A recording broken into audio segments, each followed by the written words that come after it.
నమస్కారం కృష్ణారావు గారు. ఆవిఆర్ టాక్స్కి పునఃస్వాగతం. ఈరోజు 2 జూన్ 2025 అనగానే మనం నివసించే తెలంగాణ ప్రాంత వాసులందరూ రాష్ట్ర అవతరణ దినోత్సవంగా ఒక పెద్ద పండుగ చేసుకుంటున్నారు. భారతదేశానికి స్వాతంత్రం వచ్చిన తర్వాత 1947 ఆంధ్రప్రదేశ్ అనేటువంటి ఇంటిగ్రల్ పార్ట్గా చాలా రూపాంతరం చెందింది. ఒకటి ఫస్ట్ మెడ్రాస్ ప్రెసిడెన్సీలో ఒక పార్ట్ కింద ఉండి, తర్వాత మళ్ళీ మరి పొట్టి శ్రీరాములు గారు, టంగుటూరి ప్రకాశం పంతులు గారు, అనేక మంది స్వాతంత్ర సమరయోధులు వాళ్ళు చేసిన త్యాగాల ఫలితంగానే అప్పుడు ఒక కంబైన్డ్ ఆంధ్రప్రదేశ్, అంటే ఇప్పుడు మాటల్లో మాట్లాడుకోవాలంటే ఆంధ్ర తెలంగాణ ప్రాంతాలు రెండింటిని, ముందర కర్నూలుని టెంపరీ రాజధాని కాబట్టి మళ్ళీ హైదరాబాద్ని తీసుకొచ్చి చేసి కొన్నాళ్ళు ఈ రెండు రాష్ట్రాలని కలిపి ఆంధ్రప్రదేశ్, ఉమ్మడి ఆంధ్రప్రదేశ్ అని ఇప్పుడు అంటున్నాం. అప్పట్లో ఓన్లీ ఆంధ్రప్రదేశ్ అనేవాళ్ళం. అనేక మంది ముఖ్యమంత్రులు దీనికి సారథ్యం వహించి ముందుకు తీసుకెళ్ళి మరి భారతదేశ చరిత్రలోనే ఒక ప్రత్యేక స్థానాన్ని ఆంధ్రప్రదేశ్కి తీసుకొచ్చారు. బట్ కారణాంతరాల వలన మరి ఈ సంయుక్తంగా ఉండేటువంటి ఆంధ్రప్రదేశ్ కూడాను మనకి రెండుగా విభజింపబడి తెలంగాణ, ఆంధ్రప్రదేశ్. ఇదివరకు మనకి రెండే చదువుకున్నప్పుడు కానీ ఇప్పుడు ఏం తెలిసేది, ఓన్లీ రెండే ఇంపార్టెంట్ డేస్ గుర్తుండే మనకి. August 15, November 1. నవంబర్ 1 ఆంధ్ర అవతరణ దినోత్సవం, అదే ఆగస్ట్ 15 స్వాతంత్ర దినోత్సవం కదా. అయితే ఈ తెలంగాణకి విలీనానికి ముందు ప్రముఖ వ్యక్తులు అంటే లైక్ బూర్గు రామకృష్ణారావు గారు, కేవీ రంగారెడ్డి గారు అలాంటి వారు తెలంగాణ నుంచి, తర్వాత మరి ఈ తెలంగాణ గురించి ప్రొఫెసర్ జయశంకర్, ఆయన కేసీఆర్ గారితో కలిసి చేసిన, అంటే ఆ మూమెంట్ అనేది అసలు ఆయన చేసుకున్న తర్వాత కేసీఆర్ గారు ఆయనతో కలిసి దీని ముందర తీసుకెళ్లారు. బట్ మనకి ఆంధ్రప్రదేశ్లో మనకు చూసుకున్నట్టయితే చాలామంది విశిష్ట వ్యక్తులు ఈ రాష్ట్రం ఏర్పడడానికి దేనికి చేశారు. అనేక మంది ముఖ్యమంత్రులు అటు ఆంధ్ర, తెలంగాణ, రాయలసీమ ఏరియాస్ నుంచి వచ్చి హైదరాబాద్ని రాజధానిగా పెట్టుకుని దీన్ని పరిపాలించారు.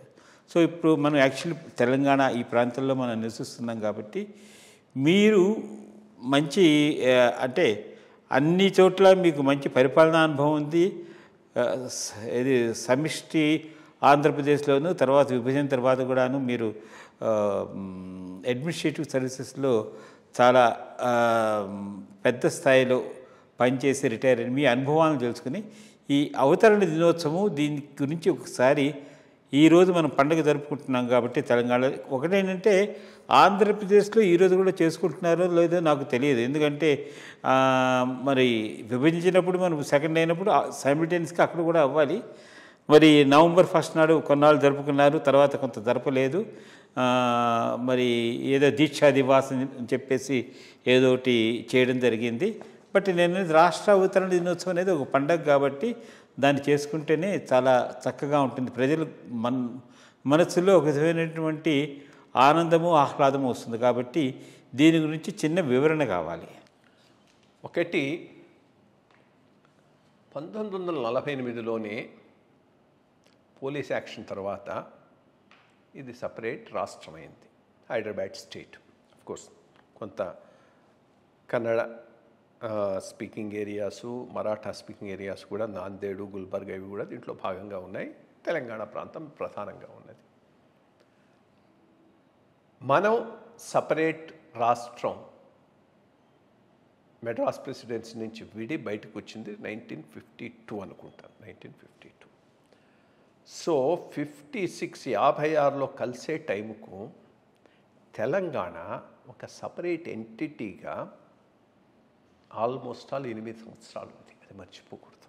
ఒక సపరేట్ స్టేట్గానే ఇట్ వాస్ ఎగ్జిస్టింగ్. 56లో కలిసేటప్పుడే ఈ రిజర్వేషన్స్ తెలంగాణ నాయకులు ఎక్స్ప్రెస్ చేశారు. ఒకటి అప్పటికి అంతా మనం ఒకటి, విశాలాంధ్ర, తెలుగు వాళ్ళమంతా ఒకటి అనే మూమెంట్ ఒకటి స్ట్రాంగ్గా నడుస్తూ ఉంది.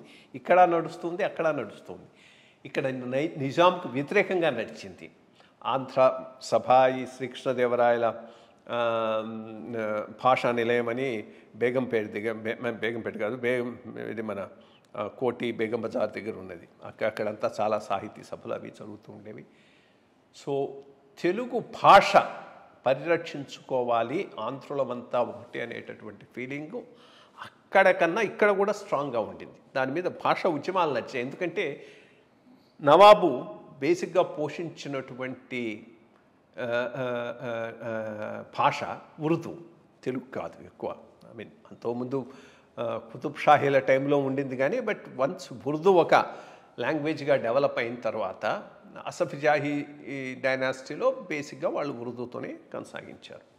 సో ఈ ఆంధ్ర భాషను మన తెలుగు భాషను రక్షించుకోవాలనేది గట్టిగా ఉంది. కానీ మెడ్రాస్ ప్రెసిడెన్సీలో భాగంగా ఆంగ్ల భాష మీద బాగా పట్టున్నటువంటి మిడిల్ క్లాసు, ఎడ్యుకేషన్ బాగా ఉన్నటువంటి మిడిల్ క్లాసు ఆంధ్రాలో ఎక్కువగా ఉన్నారు. వీళ్ళంతా వస్తే మా పరిస్థితి ఏంది, మమ్మల్ని డామినేట్ చేసేస్తారు. ఎందుకంటే మేము educationally backward, socially also highly stratified feudal society ఇక్కడ తెలంగాణ. సో ఈ పరిస్థితిలో కొంత ఇదిగా ఉన్నటువంటి అడ్వాన్స్డ్గా ఉన్నటువంటి ఆంధ్రా నుంచి మిగ్రేషన్ వస్తే మాకు ఉద్యోగ అవకాశాలు, ఎడ్యుకేషనల్ అవకాశాలు దెబ్బతింటాయనే ఆ ఫీలింగ్ అయితే తెలంగాణ నాయకుల్లో బలీయంగా ఉంది. తక్కువగా ఏమీ లేదు. సపరేట్ రాష్ట్రంగా ఉంచుకుందాం అనే భావన బాగా ఉంది. సరే, అటు ఇటు మొత్తం మీద అప్పట్లో ఒకటి ఏమైందంటే, సామాజిక వర్గంగా అటు అధికారం రెడ్డి కమ్యూనిటీ చేతిలో ఉండింది, ఇటు అధికారం రెడ్డి కమ్యూనిటీ చేతిలోకి వచ్చేస్తూ ఉండింది. యాక్చువల్గా బూర్గుల రామకృష్ణరావు గారు ఉన్న ఆయన ఫేడింగ్, కేవీ రంగారెడ్డి వీళ్ళు స్ట్రాంగ్ అవుతూ ఉన్న పొజిషన్ అది. వాళ్ళు ఒక ఆపర్చునిటీ చూచుంటారు. అటు ఇటు ఒకటైతే ఒక రాజకీయ అధికారం మన సామాజిక వర్గం చేతిలో ఉండిపోయే అవకాశం ఉందనేటటువంటిది కూడా ఒక యాంగిల్ ఉండొచ్చు. అదొకటి పెట్టుకొని, మోర్ ఇంపార్టెంట్లీ అఫ్ కోర్స్ అంతా కలిసి ఉందామనేటటువంటి ఆ భావన ఒకటి బ్రాడ్గా అందరిలో ఉంది. కాబట్టి దీనికి విలీనానికి ఒప్పుకున్నారు. ఒప్పుకునేటప్పుడు ఆ జెంటిల్మెన్ అగ్రిమెంట్ అనేది ఒకటి చేసుకోవటం జరిగింది. జెంటిల్మెన్ అగ్రిమెంటు దానిని అమలు చేయకపోవటమే ప్రధానంగా ఆ పైన సమస్యలకన్నిటికీ కారణమైంది. సరే, జెంటిల్మెన్ అగ్రిమెంటు ముల్కీ ఉంటుంది, ఇక్కడ వాళ్ళకి ఇక్కడనే లోకల్ అనేటటువంటిది పెట్టుకున్న ఏమైంది, క్వాలిఫైడ్ పీపుల్ లేరు ఇక్కడ. అక్కడ క్వాలిఫైడ్ మిడిల్ క్లాస్ జాస్తిగా ఉన్నారు. సో నువ్వు ఏ టీచర్ పోస్టు కానీ, క్లర్క్ పోస్టు కానీ, సెక్రటేరియట్ పోస్టు కానీ క్వాలిఫైడ్ అంతా అటు నుంచి ఇటుకు వచ్చేసారు. వచ్చి మాస్గా ఈ పోస్టులన్నింటినీ ఆక్రమించేశారు. అక్కడి నుంచే వీళ్ళ మీద ఒక రకమైనటువంటి యాంటిపతి ఇక్కడ మొదలైంది. ఇంకా సరే, రెండోది, ఏ జాతి అయినా కానీ ఒక 200 సంవత్సరాలు సపరేట్ అయ్యి ఒకళ్ళు ఒక రకంగా ఇంకొకళ్ళు ఒక రకంగా ఉంటే వాళ్ళ సంస్కృతులే డిఫరెంట్గా ఉంటాయి. అది యాక్చువల్గా ఇక్కడ జరిగింది.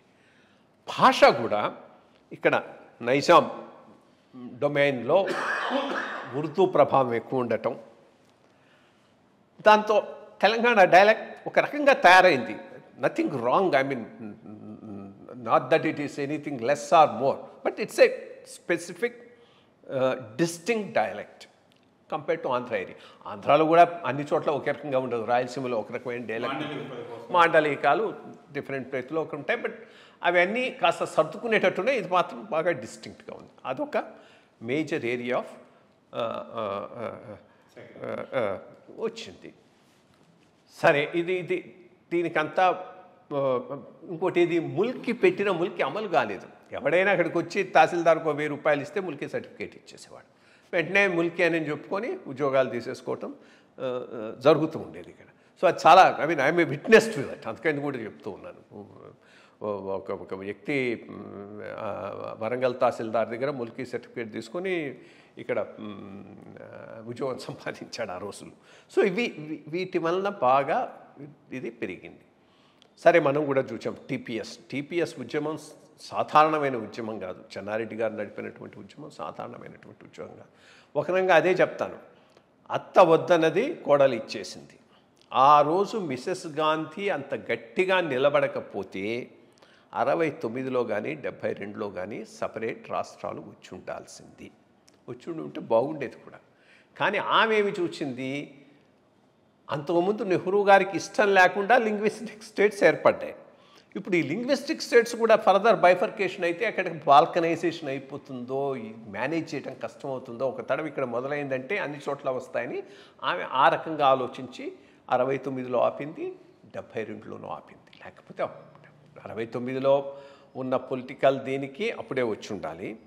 72లో ఆంధ్రాలో జరిగిన ఉద్యమం కూడా సాధారణమైనటువంటి ఉద్యమం అయితే కాదు, అప్పుడైనా వచ్చి ఉండాల్సి వస్తుందని అనుకున్నారు. బట్ అప్పుడప్పుడు ఒక తర్వాత ఇక్కడికి నేను సరిగ్గా హైట్ ఆఫ్ 72 ఆంధ్ర ఎజిటేషన్ హైదరాబాద్కి వచ్చాను. ఫస్ట్ టైం హైదరాబాద్కు రావటం, మా రిలేషన్స్ ఇక్కడ మలక్పేట ఏరియాలో ఉంటాయి. వాళ్ళు ఆ రోజు అన్నది ఏంటంటే విడిపోతేనే మంచిదిరా అని. ఇక్కడ కూడా ఆ ఫీలింగ్ అంత ఇంటగ్రేషన్ ఏమి లేదు, అవి విడిపోతేనే హాయిగా ఉంటుంది, ఏముంది దాంట్లో. But it did not happen. సరే, అది అట్లా వచ్చి ఇప్పుడు సపరేట్ స్టేట్స్ అనే విచ్ ఇస్ నా దృష్టిలో మంచిదే. ఆంధ్ర అభివృద్ధి చెందడానికి, తెలంగాణ అభివృద్ధి చెందడానికి చాలా తోడ్పడతాయి. ఓనర్షిప్ ఉండాలి. ఏదైనా రాష్ట్రం అభివృద్ధి చెందాలి అంటే ఫస్ట్ థింగ్ ఓనర్షిప్ ఉండాలి. ఇక్కడ ఓనర్షిప్ వచ్చింది, అక్కడ ఇంకా ఓనర్షిప్ రాలేదు. యాక్చువల్ అక్కడే ప్రాబ్లం ఉంది. ప్రాబ్లం తెలంగాణలో కాదు, ప్రాబ్లం ఏదైనా ఉందంటే ఈరోజు ఆంధ్రాలోనే ఉంది. ఓనర్షిప్ అంత సరిగ్గా లేదు అక్కడ. సరే, వచ్చింది June 2 వాళ్ళు తప్పకుండా జరుపుకుంటున్నారు. June 2 ఎటు తిరిగి ఆంధ్రాకు కరెక్ట్ డేట్ కాదు. అగైన్ ఇక్కడ రాజకీయాలు చేయటమే మన ఆంధ్ర లీడర్షిప్ యొక్క చాలా సంకుచిత మనస్తత్వాలను తెలియజేస్తున్నాయి రెండు సైడ్ల, తెలుగుదేశము, వైఎస్ఆర్సీపీ. ఫస్ట్ థింగ్, చంద్రబాబు నాయుడు గారు అధికారంలోకి రాగానే సరే దీక్షా దివస్ అనో ఏదో ఒకటి పెట్టి June 2 మనకు చాలా అన్యాయం జరిగిందని అది ప్రజలకు తెలియజేయాలని, అది ఆ పేరు కరెక్ట్ వర్డ్ మచ్చా సంథింగ్ లైక్ దీక్షా దినం అన్నట్లాగా పెట్టాడు. బట్ ఆంధ్రప్రదేశ్ అవతరణ దినోత్సవం జరుపుకోవచ్చు కదా. ఇన్ఫ్యాక్ట్ దాని మీద నేను సర్క్యులేట్ చేసిన ఫైల్లో అయితే నేను October 1 జరుపుకుందామని పెట్టాను. October 1కు సిగ్నిఫికెన్స్ ఉంది. October 1 సిగ్నిఫికెన్స్ ఏంటంటే, ఇప్పుడు ఏ రకంగా అయితే ఆంధ్ర రాష్ట్రం ఉందో 1952లో ఎక్కడి నుంచి మన మెడ్రాస్ ప్రెసిడెన్సీ నుంచి విడిపోయిన తర్వాత ఆంధ్ర రాష్ట్రం అప్పుడు అట్లా ఉంది. తెలంగాణ లేదు, కోస్టలాంధ్ర, రాయలసీమ కలిసి ఉన్నది. ఆ రోజు ఆంధ్ర రాష్ట్ర దినోత్సవం 1952లో కర్నూలులో జరుపుకున్నారు. October 1న జరుపుకున్నారు. ప్రకాశం పంతులు గారు చీఫ్ మినిస్టర్గా జరుపుకున్నారు. నెహ్రూ గారు వచ్చారు ఆ రోజు. అక్కడికి నెహ్రూ గారు వచ్చారు. ఈమె టంగుటూరి సూర్యకుమారి గారు మా తెలుగు తల్లికి మల్లెపూదండ పాట బ్రహ్మాండంగా పాడింది స్టేజ్ మీద, చాలా ఉత్సవ రూపంలో జరిగింది. మళ్ళా ఇప్పుడు అదే స్థాయికి వెళ్ళిపోయి మనము అదే భౌగోళిక దీంతో ఉన్నాం కాబట్టి October 1 జరుపుకోవటమే సమంజసమని నా పాయింట్. దాని మీదే ఫైల్ రన్ చేశాను. ఎందుకంటే November 1 ఎప్పుడు పెట్టాం, విశాలాంధ్ర అయిన తర్వాత, తెలంగాణ కలిసిన తర్వాత వచ్చింది November 1. బట్ ఆ రోజు ఆయన దానికి ఒప్పుకోలేదు, ఫైలే అసలు రాలేదు. ఈయన వచ్చిన తర్వాత ఏం చేశాడు, November 1ను పెట్టాడు. November 1కు సిగ్నిఫికెన్స్ లేదు. ఆంధ్ర రాష్ట్రానికి తెలంగాణ విడిపోయిన తర్వాత November 1కు సిగ్నిఫికెన్స్ లేదు. బట్ ఏదో ఒకటి, ఏది లేని దానికైనా ఒక అవతరణ దినోత్సవం జరుపుకుంటున్నాం. మళ్ళీ వీళ్ళు వచ్చిన తర్వాత లాస్ట్ ఇయర్ ఈ November 1ను సెలబ్రేట్ చేసినట్లు లేరు. సో ఇంక నీకు ఎమోషనల్ ఇంటగ్రేషన్ ఎక్కడి నుంచి వస్తుంది?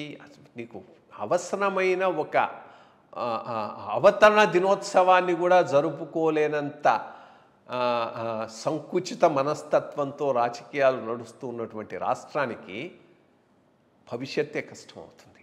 ఇప్పుడు అది అటువంటి రాజకీయం ఆంధ్రాలో నడుస్తుంది. అటువంటి పరిస్థితి తెలంగాణలో లేదు.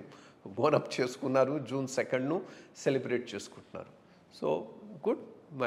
ఇది బ్రాడ్గా ఈ June 2 సిగ్నిఫికెన్సు, October 1 సిగ్నిఫికెన్సు, November 1 significance. Date of birth అనేది తెలంగాణ ఉంది, ఆంధ్రాకు ఉంది. క్వశ్చన్ మార్క్ చేశారు ఈనాటి రాజకీయ నాయకులు. సర్టిఫికేట్ తీసుకోలేదు. కరెక్ట్, సరిగ్గా చెప్పారు. నమస్కారం అండి, మంచి విషయాలు చెప్పారు. నమస్కారం.